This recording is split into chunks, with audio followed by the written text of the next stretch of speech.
प्यारे बच्चों नमस्कार। आज के क्लास में हम लोग देखने वाले क्लास 8 साइंस का चैप्टर नंबर 11, ठीक है ना, विद्युत धारा के रासायनिक प्रभाव। आज के क्लास में हम लोग इस अध्याय के सभी प्रश्न उत्तर को बहुत ही आसान तरीके से समझते हुए आगे बढ़ेंगे। तो चलिए क्लास को स्टार्ट करते हैं और एक एक करके सभी प्रश्न के उत्तर को जानते हैं। तो देखिए बच्चा जी, आपका क्वेश्चन यहाँ से अभ्यास स्टार्ट होता है। पहला क्या है, रिक्त स्थानों की पूर्ति कीजिए। मतलब खाली जगह को आपको भरना है, ठीक है ना। तो चलिए हम लोग देखते हैं आप लोग कैसे भरिएगा, ठीक है ना। उससे पहले मैं आपको एक बात कहना चाहूंगा, जितने भी बच्चे इस क्लास को देख रहे हैं सारे बच्चे चैनल को सब्सक्राइब कर लीजिएगा और इस क्लास को लाइक जरूर कीजिएगा। आप लोग कमेंट करके बताइएगा कि अगला क्लास आपको कौन से विषय का कौन सा चैप्टर चाहिए। तो देखिए पहला क्वेश्चन क्या है, विद्युत चालक, ठीक है, विद्युत चालन करने वाले अधिकांश द्रव डैश डैश तथा डैश के विलयन होते हैं। आप लोग लिखिएगा क्या क्या होते हैं, अम्ल, क्षार और लवण। लिखिए अम्ल, अम्ल और क्षारक, और क्या होते हैं, लवण होते हैं, ठीक है ना। अगला देखिए क्या है, किसी विलयन से विद्युत धारा प्रवाहित होने पर डैश प्रभाव उत्पन्न होता है।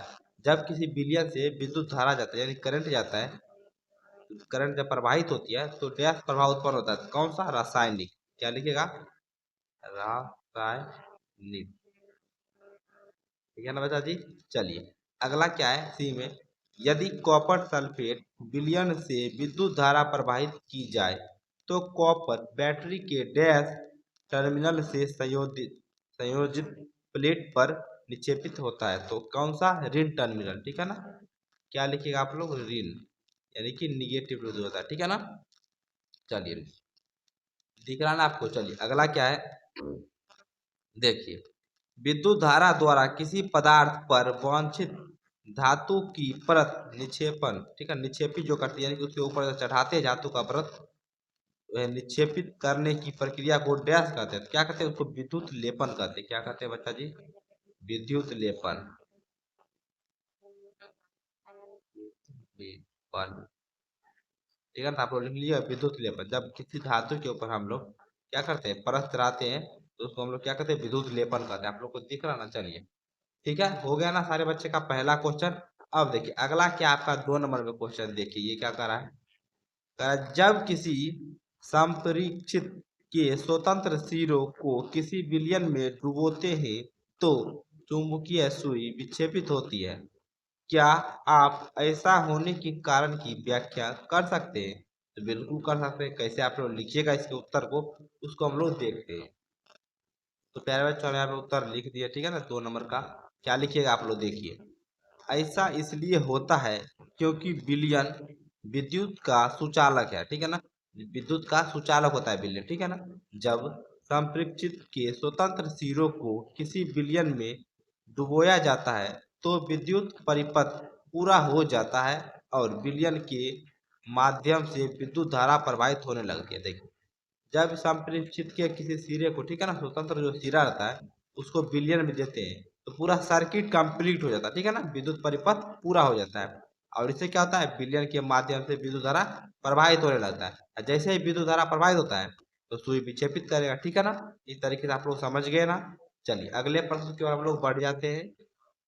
तो देखिए अगला क्या है प्रश्न, ऐसे 3 द्रव्यों के नाम लिखिए जिनका परीक्षण चित्र 11.9 में दर्शाए अनुसार करने पर चुंबकीय सुई विक्षेपित हो सके। देखिए यहाँ पे एक चित्र दर्शाया गया है, बोल रहा है ऐसे 3 द्रव्यों के नाम बताने के लिए, जिसको इस चित्र में देखिए द्रव कहाँ पे रहेगा, ये बीकर में रहेगा, ठीक है ना।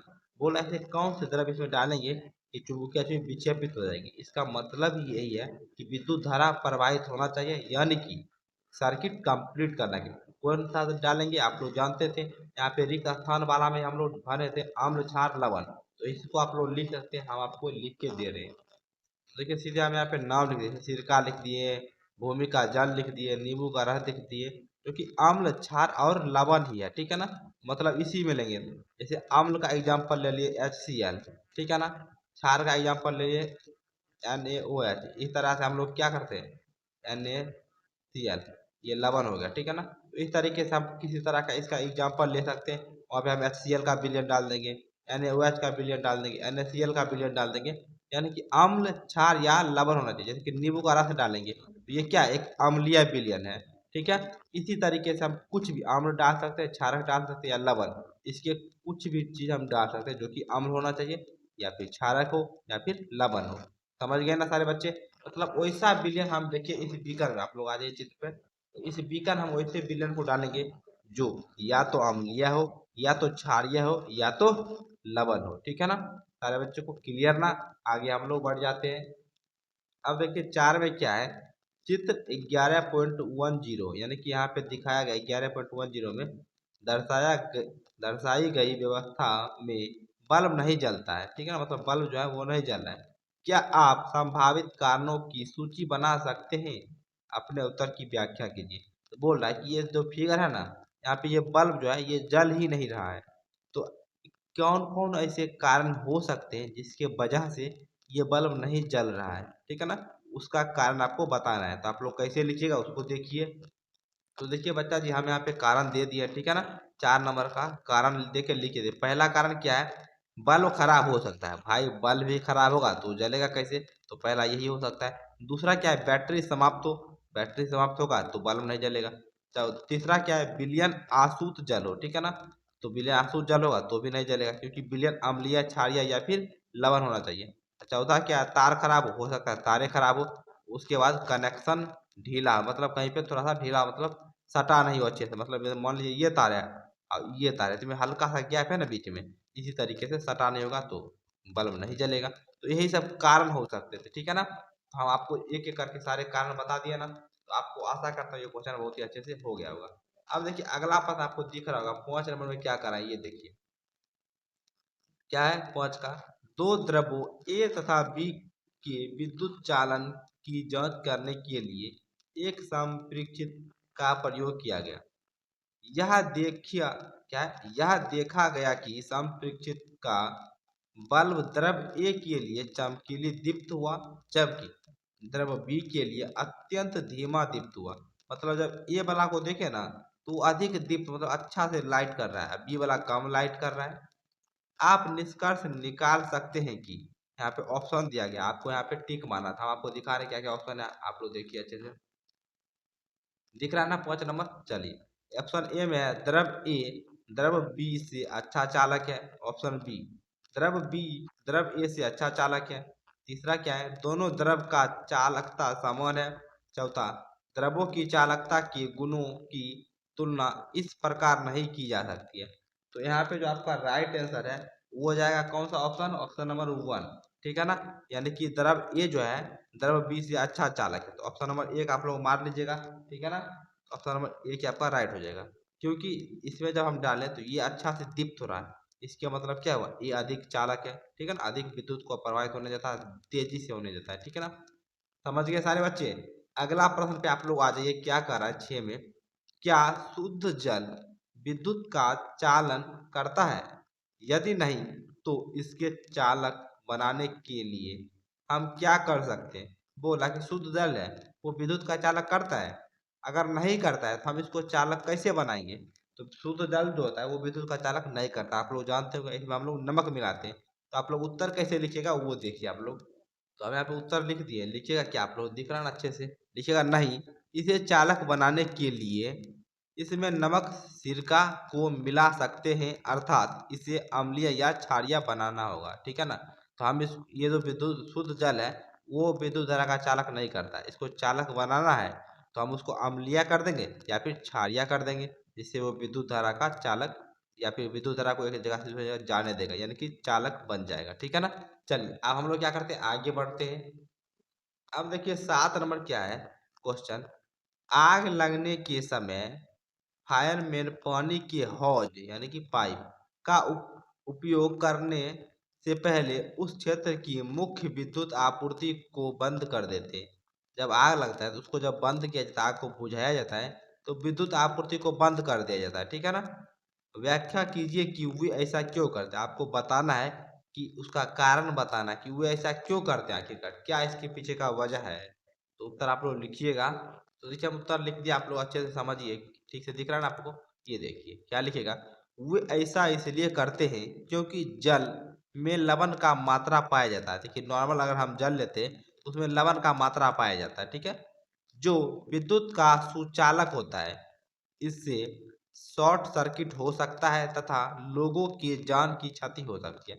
माने कि अगर हम शुद्ध जल नहीं ले रहे तो नॉर्मल जल ले रहे तो उसमें लवण का मात्रा होगा, और लवण विद्युत का सुचालक होता है, जिससे अगर पानी मान लीजिए पड़ेगा तार पे तो शॉर्ट सर्किट का संभावना रहेगा, इससे आग बढ़ ही जाएगा, ठीक है ना। इसलिए हम पहले विद्युत को कट कर देते हैं, ठीक है ना, मतलब विद्युत के प्रवाह को वहाँ पे बंद करते हैं पूरी तरह से, ठीक है। सारे बच्चे को समझ में आ गया ना। चलिए हम आगे बढ़ जाए। तो आगे देखिए आपका क्या था, 7 हो गया ना। 8 में देखिए क्या है, तटीय क्षेत्र में रहने वाला एक बालक अपने संप्रेक्षित से क्या है, पीने के पानी तथा समुद्र के पानी का परीक्षण करता है, यानी कि एक्सपेरिमेंट करता है उसपे।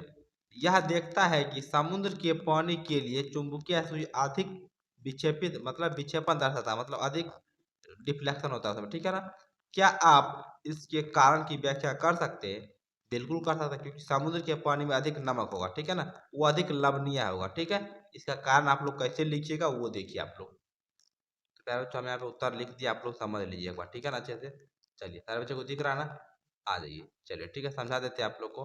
देखिएगा, ऐसा इसलिए होता है क्योंकि समुद्र का पानी लवणीय होता है, मतलब समुद्र के पानी में नमक का मात्रा अधिक पाया जाता है। इसलिए समुद्र का पानी में संप्रेक्षित के पानी से अधिक कण उत्पन्न होते हैं। यही कारण है कि चुंबकीय सुई समुद्र के पानी में अधिक विक्षेपित होता है। यहाँ पे संप्रेक्षित लिख दिए, ये थोड़ा गलत है, वहाँ नॉर्मल पानी था, ठीक है ना, ना मतलब पीने का पानी लिख लिए, लिखिएगा आप लोग। ऐसा इसलिए होता है क्योंकि समुद्र का पानी लवणीय होता है, इसलिए समुद्र का पानी में संप्रेक्षित के यहाँ पे थोड़ा सा मिस्टेक है, इसलिए समुद्र के पानी में संप्रेक्षित का सुई अधिक विक्षेपित होता है, ये लिख लीजिए, संप्रेक्षित का सुई अधिक विक्षेपित होता है। चुंबकीय सुई समुद्र के पानी में अधिक विक्षेपित होता है, यहाँ से लिख लीजिएगा, समुद्र के पानी में चुंबकीय सुई अधिक विक्षेपित होता है, ठीक है ना, इतना लिख लीजिएगा। देखिए कैसे लिखना है एक बार फिर से समझ लीजिए, कहाँ से लिखिएगा, हम रेड कलम से हाईलाइट करते जाएंगे, ठीक है ना। देखिए, ऐसा इसलिए होता है क्योंकि समुद्र का पानी लवणीय होता है, या फिर आप लिखिए अधिक लवणीय होता है, अधिक लवणीय होता है, ठीक है ना। इसलिए संप्रेक्षित, ठीक है ना, संप्रेक्षित की चुंबकीय सुई समुद्र के पानी में अधिक विक्षेपित होता है। इस तरीके से आप लोग लिख लीजिएगा, ठीक है। सम यहाँ से लिखिएगा इसलिए, उसके बाद संप्रेक्षित की सुई, ठीक है ना, यहाँ से लेते हुए पूरे यहाँ तक लिख लीजिएगा, ठीक है ना बच्चा जी, अच्छे से समझा दिया आप लोग को। देखिए जहाँ पे लवण का मात्रा ज्यादा होगा वहाँ पे विद्युत धारा तेजी से प्रवाहित होगी, ठीक है ना। वहाँ पे संप्रेक्षित का जो सुई है वो तेजी से डिफ्लेक्शन करेगा, मतलब विक्षेपित तेजी से होगा, ठीक है ना। अच्छा करता हूँ आप सभी बच्चे को अच्छे से समझ में आ गया होगा, ठीक है ना। चलिए हम लोग अगले प्रश्न की ओर बढ़ जाते हैं। तो देखिए अगला प्रश्न आपका 9 नंबर है, क्या है, क्या तेज वर्षा के समय किसी लाइट मैन या लाइन मैन के लिए बाहरी मुख्य लाइन के विद्युत तारों की मरम्मत करना सुरक्षित होता है? व्याख्या कीजिए। तो बिल्कुल सुरक्षित नहीं होगा, आपको बताना कैसे सुरक्षित नहीं होगा, इसका उत्तर आप लोग कैसे लिखिएगा, चलिए उसको देखते हैं हम लोग। तो देखिए आप लोग लिखिएगा, बहुत आसान सा है, ठीक है ना। लिखिएगा नहीं, क्योंकि पानी विद्युत का सुचालक होता है, इसलिए झटके लगने की संभावना अधिक होगा, ठीक है ना। हमको जब वर्षा पड़ रहा है उसमें उसको काम नहीं करना चाहिए, क्यों, क्योंकि पानी जो है विद्युत का सुचालक होता है, और सुचालक होता है इससे क्या होगा, सर्किट कंप्लीट होगा और उसको झटका लग सकता है, ठीक है ना। इस तरीके से लिख लीजिएगा सारे बच्चे। चलिए आगे बढ़ते हैं। अब देखिए अगला क्वेश्चन क्या है, 10 नंबर, क्या है, पहेली ने सुना था कि वर्षा का जल उतना ही शुद्ध है जितना कि अशुद्ध जल। सहेली है एक लड़की, मान लीजिए वो सुन रही है क्या, कि वर्षा का जल उतना ही शुद्ध है जितना कि अशुद्ध जल। इसलिए क्या है, उसने एक स्वच्छ कांच के बर्तन में कुछ वर्षा का जल एकत्रित करके संप्रेक्षित से उसका परीक्षण किया, ठीक है ना। उसे यह देखकर आश्चर्य हुआ कि चुंबकीय सुई विक्षेप, ठीक है ना, दर्शाती है। इसका क्या कारण हो सकता है? तो इसका क्या कारण आप लोग लिखिएगा, हम आपको दिखाते हैं। क्योंकि देखिए चुंबकीय सुई विक्षेपित दर्शाती है, यानी कि विद्युत धारा को चालन होने देता है, यानी कि विद्युत धारा जाती है। यानी कि इसका मतलब क्लियर है कि उसमें कुछ ना कुछ लवण का मात्रा होगा। ठीक है ना। तो देखिए हम लोग यहाँ पे उत्तर लिख दिए, ये किसका है, 10 नंबर का। ठीक है ना। लिखिएगा हमारे आसपास, आप लोग को अच्छे से दिख रहा है ना सारे बच्चे को। ठीक है। हमारे आसपास की हवा में कई तरह के गैस, धूल कण और प्रदूषण होते हैं। ठीक है ना। हवा जो हमारे आसपास का वो धूल कण होते हैं, उसमें प्रदूषित प्रदूषित हवा होता है। ये कण वर्षा के जल में मिल जाते हैं। जब बारिश पड़ता है तो उसमें ये सब क्या होते हैं, कण उसमें मिल जाते हैं, सम्मिलित हो जाते हैं, जिससे वह विद्युत का सुचालक हो जाता है। मतलब शुद्ध जल वो नहीं रहा, यानी कि वर्षा का जल है वो प्योरली शुद्ध जल नहीं है। ठीक है ना। इसलिए वह विद्युत का सुचालक करता है। क्यों? क्योंकि ये सब कण जो है उसमें मिल जाते हैं, कुछ कुछ गैस हो गया वो सब मिल जाएगा तो वो अम्लीय, क्षारीय या फिर लवणीय हो जाता है, जिस कारण से वो विद्युत धारा का सुचालन करने लगता है, विद्युत धारा का प्रवाहित होने देता है। ठीक है ना। अब देखिए आगे क्या है 11 में, अपने आसपास उपलब्ध विद्युत लेपित वस्तु की सूची बनाइए। तो बहुत सारे वस्तु होते हैं, जैसे कि लोहा की खिड़की हो गया, ठीक है ना, साइकिल का हैंडल हो गया, कोल्ड ड्रिंक हो गया। बहुत सारे वस्तु पे हम लोग क्या करते हैं, इसका उपयोग करते हैं। इसके हम नाम लिख के दे रहे हैं आपको। देखिए आपको दिख रहा है ना यहाँ पे, लोहा की खिड़की, साइकिल का हैंडल, लोहे क्या, कोल्ड ड्रिंक के डिब्बे, और लोहा का कोई भी वस्तु होता है, जैसे गाड़ी उड़ी होता है उस पे भी हम लोग लगाते हैं। ठीक है ना। मतलब ये करते, विद्युत लेपन करते, मतलब उस पे ऊपर कुछ चढ़ाते हैं, धातु के ऊपर धातु का कोई परत चढ़ाते हैं ताकि उसकी सुरक्षा हो सके। ठीक है ना। जैसे कि लोहा है मान लीजिए, ठीक है ना, लोहा के ऊपर हम लोग परत चढ़ाते हैं ताकि लोहा में जंग नहीं लगे। ठीक है ना। इसी प्रक्रिया को हम लोग विद्युत लेपन कहते हैं। ठीक है। सारे बच्चे को समझ में आ गया ना। आगे हम लोग बढ़ जाते हैं। तो प्यारे बच्चों देखिए अगला सवाल क्या है 12 में, जो प्रक्रिया आपने क्रियाकलाप 11.7 में देखी वह कॉपर के शोधन में उपयोग होती है। एक पतली शुद्ध कॉपर छड़ एवं एक अशुद्ध कॉपर की छड़ इलेक्ट्रोड के रूप में उपयोग की जाती है। कौन सा इलेक्ट्रोड बैटरी के मतलब पॉजिटिव, ठीक है ना, धन टर्मिनल से संयोजित किया जाए, कारण भी लिखिए। तो बोल रहा है दो छड़ हम लोग लेते हैं, एक कॉपर का शुद्ध है एक तो अशुद्ध है, तो किसको हम लोग पॉजिटिव लेंगे, ठीक है ना, टर्मिनल के रूप में यूज करेंगे, कारण भी आपको बताना है। तो आप लोग उत्तर कैसे लिखिएगा वो देखिए। तो देखिए आप लोग लिखिएगा उत्तर में क्या लिखिएगा, देखिए अशुद्ध कॉपर छड़ को धन टर्मिनल से जोड़ा जाना चाहिए।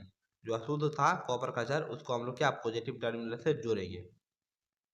शुद्ध कॉपर छड़ को इलेक्ट्रोड के ऋण टर्मिनल से जोड़ा जाना चाहिए, क्योंकि कॉपर कण क्या है, कॉपर कण धन, ठीक है, धन रूप से प्रभावित होते हैं और ऋण टर्मिनल की ओर आकर्षित होते हैं। तो इसलिए हम लोग अशुद्ध वाला को क्या करेंगे, अशुद्ध जो छड़ था कॉपर का उसको हम लोग पॉजिटिव टर्मिनल से जोड़ेंगे।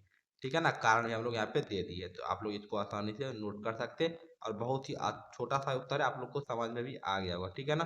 प्यारे बच्चों आपके बुक में 12 ही क्वेश्चन थे इस अध्याय में, हमने सारे क्वेश्चन का आंसर देख लिया। आपको क्लास कैसा लगा आप लोग जरूर बताइएगा।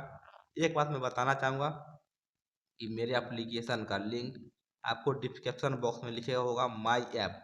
आप लोग जाके एप्लीकेशन को डाउनलोड कर सकते हैं, वहाँ से आप लोग अपने क्लास को कर सकते हैं। ठीक है ना। आपको वहाँ पे बहुत ही आसान तरीके में सारे चैप्टर को बहुत ही अच्छे तरीके में और बहुत कम फीस में पढ़ाया जाता है। सारा आपको नोट्स मिलेगा। ठीक है ना। ऑल क्वेश्चन आंसर का नोट्स मिलता है, तो आप लोग जाइए एप्लीकेशन को डाउनलोड कीजिए और अपना क्लास स्टार्ट कीजिए। ठीक है ना। मिलते हैं अगले क्लास में, तब तक के लिए धन्यवाद। आप लोग को क्या चाहिए अगले वीडियो में जरूर बताइए कमेंट करके।